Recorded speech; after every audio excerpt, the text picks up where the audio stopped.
Good morning, everyone. This is Shelby with Shelby Creations, and welcome back to the Dragon's Den. Today, let's talk vellum. It's beginning to be a very popular element that we use, because now we can get them in stickers, we can get the sheets, and it comes in a wide variety of forms that we can buy. But let's say we want to work with vellum on our own. Vellum itself, I found, is pricey. I'll give you an example. This is folded into quarters, which will give you some idea of the size. And I have quite a few of these big sheets because it's left over from when my son was in college several years ago. So as you can see, this is architectural vellum. It's got the pre-printed form and stuff on it. It's got the outline around it. And architectural vellum, this was in a roll, which is why I have it. You can see where it was rolled up.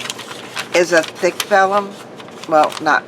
It's about the thickness of between printer paper and cardstock, or more like a linen. It doesn't feel like linen, but it's got about that thickness. And clip it back here because it wants to roll terribly. So the way I handle it is, my desk isn't big enough to accommodate a full sheet. This would easily and comfortably fit on a drafting table. I'm just going around the edges and setting that fold line. And then I'm going to come in with, this is a little knife my son gave me. Come in here and separate just that one page. Of course, you can go around, and do all your pages like this, but I'm just removing one of these four so that I can show you. And then pull this off. Then I'm going to set this over here. I see this is the printing. You're actually seeing it through the back of it, but there's, that on the bottom. And that doesn't bother me to have there. But now I've got a sheet this big. And there's a lot you can get out of one of these. So, yeah, and it is quite thick. If you are not able to get hold of vellum, or if, like me, vellum is kind of pricey, and you don't have a son or family member or friend or somebody that does architectural drawings, and you're like me, if you'd have to buy it, you have to find a substitute. Now, one thing I found is, I thought would work, was tracing paper. And tracing paper does work. This is your basic tracing paper. It's quite lighter, at least a third of the weight of the vellum. And it comes in different sizes. See, this is the large one. Now, one thing I found out, there's different types of tracing paper. This one is really, really smooth. Whereas this one, I'm not sure you can even see it. It's got sort of a, I'm not sure if it can be seen, but it's got sort of a rough texture to it. Not rough this way, but it's not straight and even and smooth. And then two, like I said before, it is very, very thin. And this is one size of vellum. Now, the same brand, and I've done multiple brands. But what caught my eye was the same brand as this, in a smaller size, is a bit thicker. Separate these two sheets, as you can, see. This isn't as thick as the original Vellum, but this tracing paper is a thicker brand, a thicker type, but it's the same brand. So depending on whether you want the bit thicker one, or you want, put one of these off, or the thinner ones as far as feel, that's a personal preference. But I think with tracing paper, instead of buying them online, actually go into the store and feel it. I mean, this is very, very smooth. This has the same feel as, the Vellum, but you can see there's a thickness difference. Let's see if I can pull these three out. As you've got this one that is, a lot thicker, and it's not so much see-through. The thicker tracing paper, you can still see through it, and the thinner one, you can see the difference in the three. So, I wrinkled it up. But I'll fold this one back up. Because unless you have access to real Vellum, a lot of us don't use it. So what I have come to rely, yes, I know I have it, but what I've come to rely on a lot better is tracing paper. So now you can stamp on this. You can use move that smaller one aside. And then what I'm going to do, just because I'm sitting here working with it, I'm just going to tear off a piece. Like this. And, move my coffee cup out of the way. My son picks me coffee this morning. He also cooked breakfast this morning. So, I am starting off almost a triple bonus this morning. Okay, just got my dauber and my ink, and I'm doing it on the white side of my board so that you can see. And just, one thing I like about this is, you remember where I started? Watch. You see how you've got the round spot? But with Vellum, the ink stays fluid enough to where you can actually come back in and smooth that out. And you can't do that with regular paper. I'm not sure if this is even showing up very well. But there is a plus in that. You can also, excuse me for reaching over you here, come in with stamps. I don't know why I covered that back up. And I'm just going to choose one here. My little peg stamp. It's a butterfly. I love my peg stamps. Now it doesn't show up really, really dark, but it does show up, and it works really, really good with your stamps. Now, with this, see, I'm not going to put that up until I can clean it. You can, with the smaller, or the lighter one, what I like to use these for is for simply making a bag come across that way. And let's say I want to send someone something in the happy mail. I can come right like this. Oh, excuse me a minute. My puppy lays down under my desk. She needed out.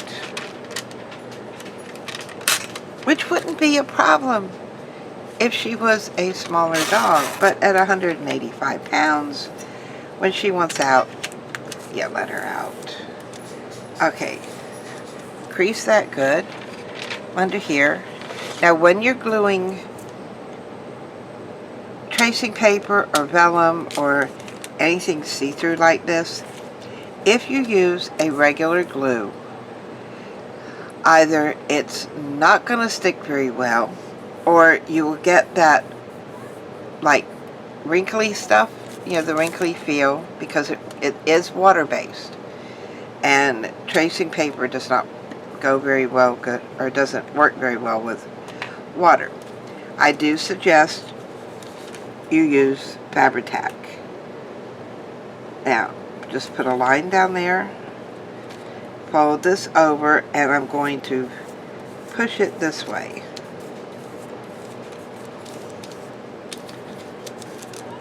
Because I don't want that to run back over into my back part. Now, come up here, just like that. Now you can either trim off one edge, but that doesn't bother me. Put a little bit of glue there, fold that up, and then remember we've got two sides, so we need to come in here on the inside here, add just a touch of glue there to totally seal that up. And there we go.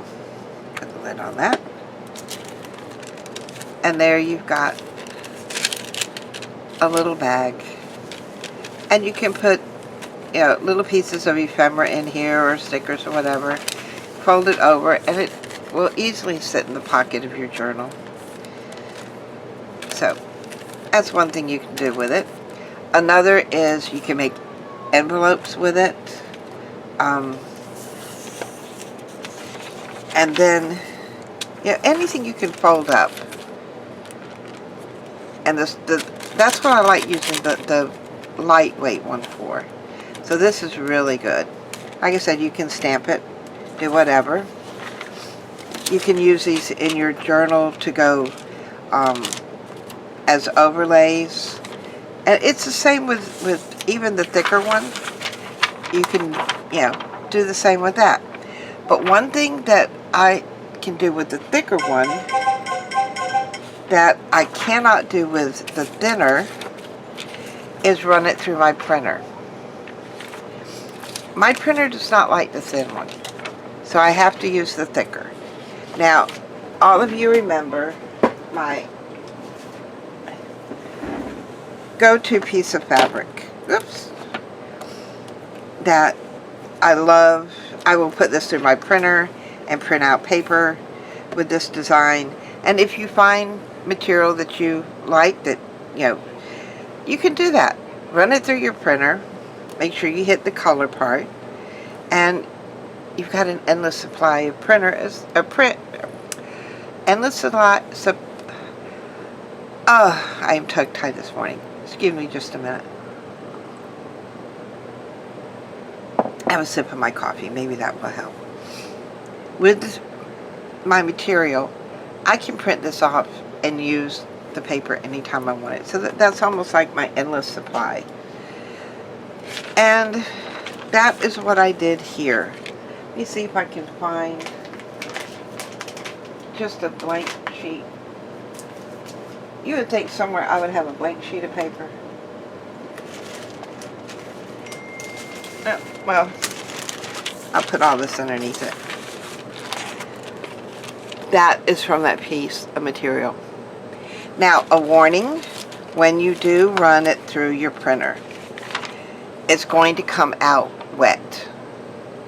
Because the ink, it's not like regular paper that will soak right in.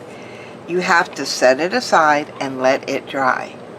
But when you move it, be very careful, because your edge is going to curl. You see how that's still in a curling stage? So you need to lay it flat somewhere and let it dry. And I cut mine an inch longer. So instead of 8.5 by 11, this is 8.5 by 12. So that I've got this margin down here that I can pick it up with and lay it somewhere. But when it is dry, that is what I'm left with. Isn't that gorgeous? So I can fussy cut this out. I can cut it out in squares, and have background paper.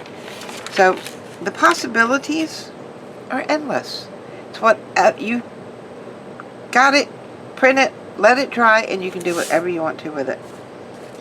So, but those are just some of the things that I have learned with using tracing paper and vellum, and I hope that, this has been informative for you too.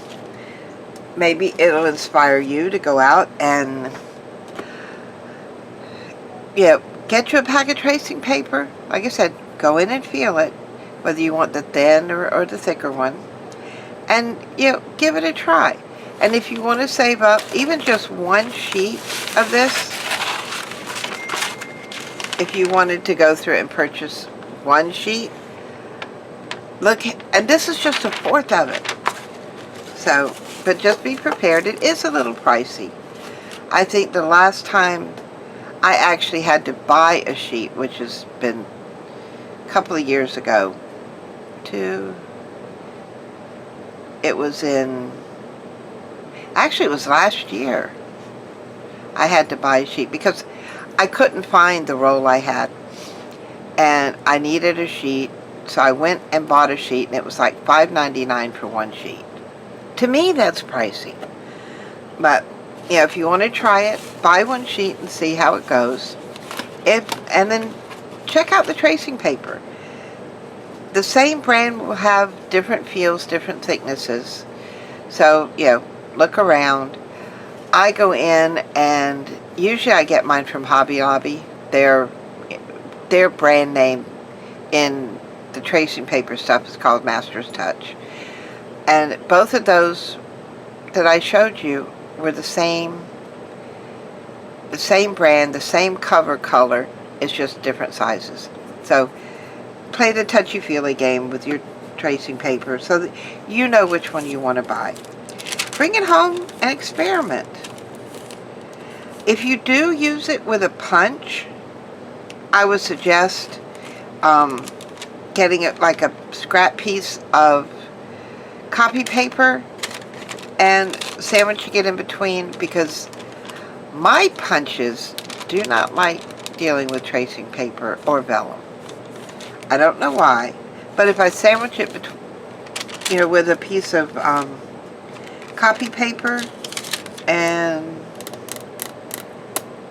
I only have a sheet of copy paper around here this morning. Oh my goodness. Well, here. What have I got up here? Alright. I've got a note written on it. But if you take it and put it in between and run it through, use your punch that way. Thank you, dear. My son brought me a piece of copy paper. So, you put your vellum down, fold it over, then do your punch. That's the only way I can get mine to come out. So hopefully that little tip helps you too. So if you like what I've shared with you this morning, give me a thumbs up, because believe me, all those thumbs up help. Hit the subscribe button, because we're going to have a lot more going on. Summer's not over yet.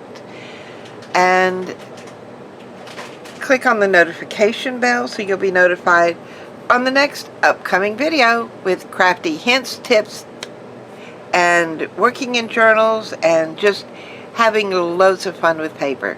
So until next time, bye guys!